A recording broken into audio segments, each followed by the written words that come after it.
rock that beat.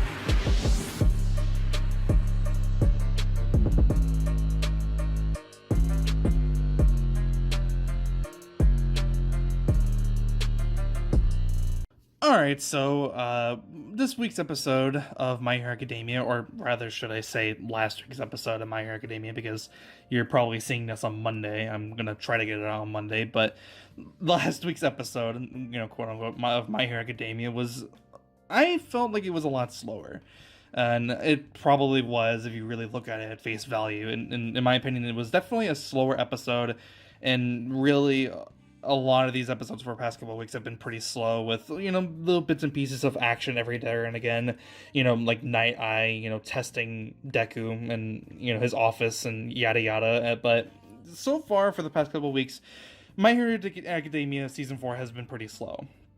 And I guess that's fine, that's not really that too big of a deal as long as it's able to, continue on with its story and its narrative and tell it in concisive way and to where it makes sense. And I think this episode was actually super good. And I mean, maybe I'm exaggerating a little bit, maybe I'm, being a little over the top there, but I thought it was really good. I actually really enjoyed this episode because of the fact that Deku, he interacts with the two main, characters of the show, one of them being the antagonist and one of them being important somehow if you've read the manga. I haven't read that part in the manga, so I have no fucking clue why Eddie, or whatever you pronounce her fucking name, I'm terrible with names. She's important somehow. I'm not entirely sure how she's important. I don't know, maybe I'll read the manga and figure out what the fuck's going on, but I actually kind of don't want to do that because, well, I want to be surprised. So, sorry if I'm speaking ignorance, but this is just me experiencing this through the first time, and I'm experiencing it through the anime. If you don't like it, go watch someone else talk about My Hero Academia. I don't care.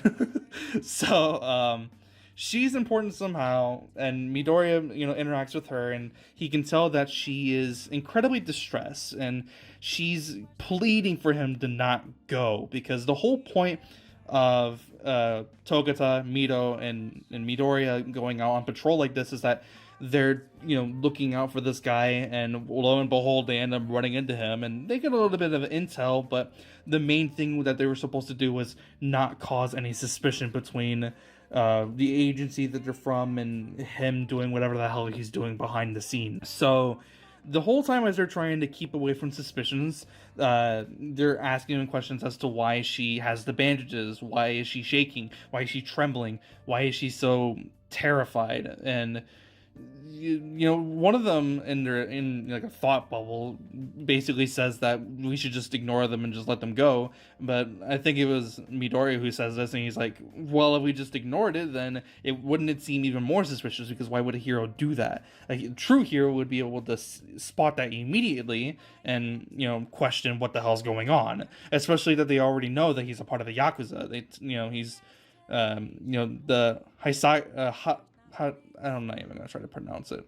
the Yakuza family that he's from is very infamous in the area that they're in, and so he's already aware that they know that he's a part of the Yakuza and that he's part of an underground, criminal organization. But that's kind of it.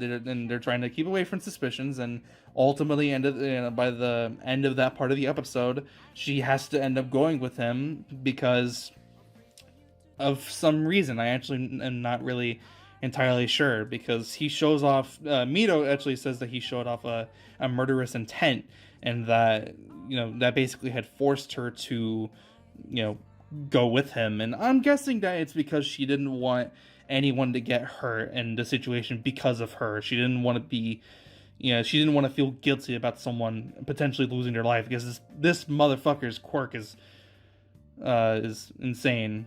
What else am I trying to say? So he leaves, and he takes the girl, Overhaul, he takes, the little girl, and they leave. Midoriya is obviously fucking all distressed because he didn't want to do that, but they had to do it. They go inform Night Eye of what happened, and obviously Deku's like, oh, I want to go save her, because obviously she's in huge distress, and, he didn't want to leave her. He didn't want to leave her like that, and the episode actually did really well to make me care about this little fucking girl that I don't even really know that much about, just straight off in the bat in like the first minute that she's in the episode. And I'm like, man, I don't want her to go. No, just I gotta protect her. And just I felt so fucking bad when they had to leave her and let her go with this terrible motherfucker. And then the rest of the episode is basically just consistent of Midoriya thinking about the fact that All Might was hiding secrets from him this entire time. And he's in class and he's trying to focus on class, but he can't. He's completely lost on all of his concentration. And I actually really like this. And I actually really like how he actually even gets angry at All Might for even hiding this at all from him. And I think that was super good. I actually really enjoyed that. And so what does he do? After classes, he immediately goes and confronts him and he tells him, tell me everything that you've been hiding from me. I'm not doing this, or I'm not asking this because I'm a fan. I'm asking this because I'm your successor. And so All Might comes clean. He comes clean and he says that Night Eye had, used his foresight to look into the future, and Night Eye saw that, in like 6 to 7 years, All Might was going to get in a gruesome fight and he would die. And that after the fight with All For One, where he had lost his stomach, that was when it was revealed that Night Eye had already saw that, and he told All Might that. And that it also showed why Night Eye decided to not continue on working with All Might again, because he wanted All Might to retire and he wanted him to go and find a successor. But All Might being, well, All Might, he didn't want there to not be a symbol of peace. He didn't want the villains of the streets to overtake the entirety of the different districts of the cities and cause mass hysteria because there wasn't a symbol of peace to stop these villains. And so All Might completely goes against what he thought Night Eye's better judgment was. And so they stopped working together, and that was pretty much it. And what I really liked after All Might says this to Midoriya is that he doesn't say anything. He is completely quiet and he doesn't know what the hell to say. He is completely silent, and he says nothing. And the whole time he's just constantly thinking about, this, that, and the other. I actually don't even really remember what he was really thinking, but it was very emotional from him, especially because we already know that All Might is, he's a father figure to Midoriya, and that he didn't want, and All Might didn't want to tell him that because of the promises that had been kept on being made. The promise that he had kept, or he wanted to keep, to Deku's mom, to always be there for him and to protect him.